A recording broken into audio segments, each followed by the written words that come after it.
बिस्मिल्लाहिर्रहमानिर्रहीम। राइटर अलीना अजीज़। ये कहानी मेरे ख्यालों की दुनिया से निकली एक ऐसी तहरीर है जिसमें जज्बात भी हैं, ख्वाब भी और कुछ अनकही हकीकतें भी। बराह करम इस नावल को बगैर इजाज़त कहीं भी कॉपी या शेयर न करें। यह मेरी मेहनत का नतीजा है जिसे मैंने दिल से लिखा है। ये कहानी उन लोगों के नाम जो खामोशी में जीते हैं मगर दिल में हज़ारों कहानियाँ लिए फिरते हैं। इन रिश्तों के नाम जो नज़र नहीं आते मगर महसूस ज़रूर होते हैं।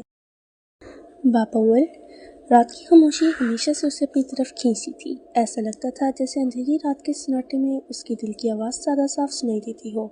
वो अपने कमरे की खिड़की के पास बैठी आसमान को ताक रही थी। चांद अपनी मध्यम रोशनी के साथ जैसे उसके साथ को समझने की कोशिश कर रहा था। नूर, उसके बाबा की आवाज़ पर नूर ख्वाबों की दुनिया से हकीकत की दुनिया में आई। जी बाबा आई। अपने बाबा की आवाज़ पर वो सीढ़ियाँ फलांगती हुई नीचे आई। जैसे किसी ने पुकारा हो तो रोकना मुमकिन ही ना हो। उसकी मासूम सी आदत थी हर बार फ़ौरन रद्द-ए-अमल देना, हर आवाज़ पर फ़ौरन हाजिर होना। जैसे अस्सलाम वालेकुम बाबा। वालेकुम अस्सलाम बेटा। किचन से आती हल्की सी खुशबू और घर की मामूली से चहल पहल उसकी रोज़मर्रा ज़िंदगी का हिस्सा थी। मगर आज उसके बाबा के चेहरे पर एक अजीब सी संजीदगी थी। नूर ने आहिस्ता से उनके सामने जाकर कहा, बाबा आपने बुलाया था? असद खान ने एक लम्हा उसे देखा, फिर नरम मगर थके हुए लहजे में बोले, बेटा तुमसे एक ज़रूरी बात करनी है। नूर के चेहरे पर हल्की सी परेशानी आई। जी बाबा, क्या बात है? असद खान ने गहरी सांस ली, जैसे कोई भारी बात दिल में दबाए बैठे हो।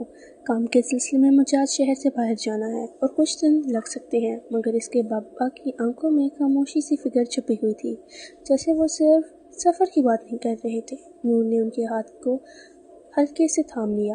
अब अपना ख्याल रखेंगे ना? उसके बाबा ने हल्की सी मुस्कुराहट दी। हमेशा तुम भी अपना ख्याल रखना। और वो लम्हा नूर के दिल में एक अजीब सा एहसास छोड़ गया था, जैसे वो समझ ही नहीं रही थी।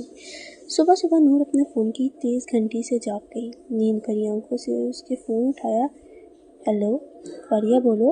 उसने धीमी सी आवाज़ में कहा, तुम कॉलेज नहीं आ रही?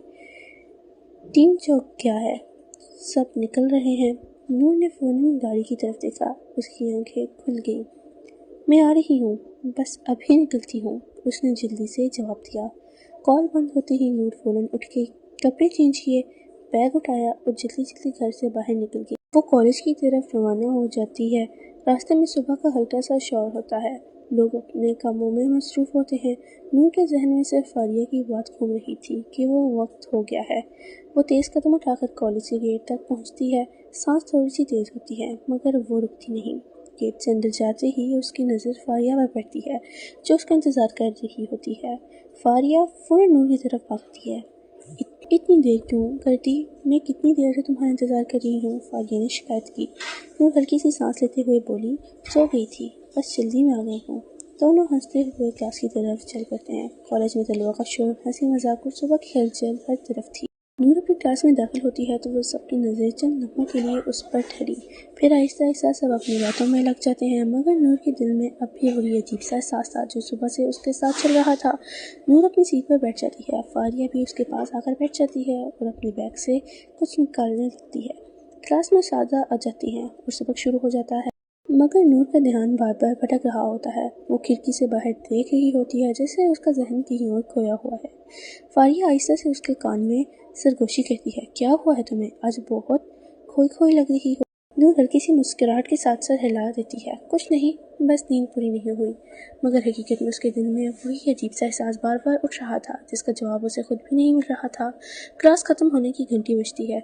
सब तलबा शोर मचाते हुए क्लास से बाहर जाते हैं। नूर भी अपनी किताबें समेटने लगती है, मगर उसी वक्त कॉलेज के बाहर गाड़ी की हॉर्न की आवाज़ सुनाई देती है। नूर भी आयशा से खिड़की की तरफ देखती है, मगर फ़ौरन नज़र हटा लेती है। उसे खुद समझ नहीं आता क्यों उसका दिल थोड़ा सा ही बेचैन हो गया है। वो फारिया के साथ बाहर की तरफ चल पड़ती है, मगर उसके जहन में वही सवाल घूम रहा था, आज का दिन आम दिनों जैसा क्यों नहीं रहा। नूर और फारिया कॉलेज के बाहर आ जाती हैं। सब तलबा अपने अपने घरों को जा रहे होते हैं। माहौल में हल्की सी हलचल होती है। फारिया कहती है, चलो थोड़ी सी वॉक करते हैं, बहुत बोर दिन था। نور ہلکے سے مسکرا کر ہاں کر دیتی ہے۔ دونوں ساتھ ساتھ چلنے لگتے ہیں۔ راستے میں فاریہ مسلسل باتیں کر رہی ہوتی ہے مگر نور کا دھیان کہیں اور ہوتا ہے۔ وہ بار بار پیچھے مڑ کر دیکھتی ہے جیسے اسے کسی چیز کا احساس ہو رہا ہو مگر سمجھ نہیں آ رہا۔ اچانک اس کا فون وائبریٹ کرتا ہے۔ نور رک جاتی ہے۔ اس کی نظر اسکرین پر پڑتی ہے جس پر زی لکھا ہوتا ہے۔ نور کچھ لمحے خاموشی کھڑی رہتی ہے۔ وہ کچھ لمحے ہچکچائی، پھر میسج کھولا۔ اس میں لکھا تھا تم ٹھیک ہو؟ نور کو سمجھ نہیں آیا کہ یہ کون ہو سکتا ہے۔ اس کے ذہن میں کئی سوال ایک ساتھ آنے لگے۔ فاریہ نے اس کے چہرے کو دیکھ کر پوچھا کیا ہوا؟ نور نے فوراً فون بند کرتے ہوئے آہستہ سے کہا کسی انجان نمبر سے میسج آیا ہے۔ پھر وہ دونوں کچھ دیر بعد گھر چلی جاتی ہیں۔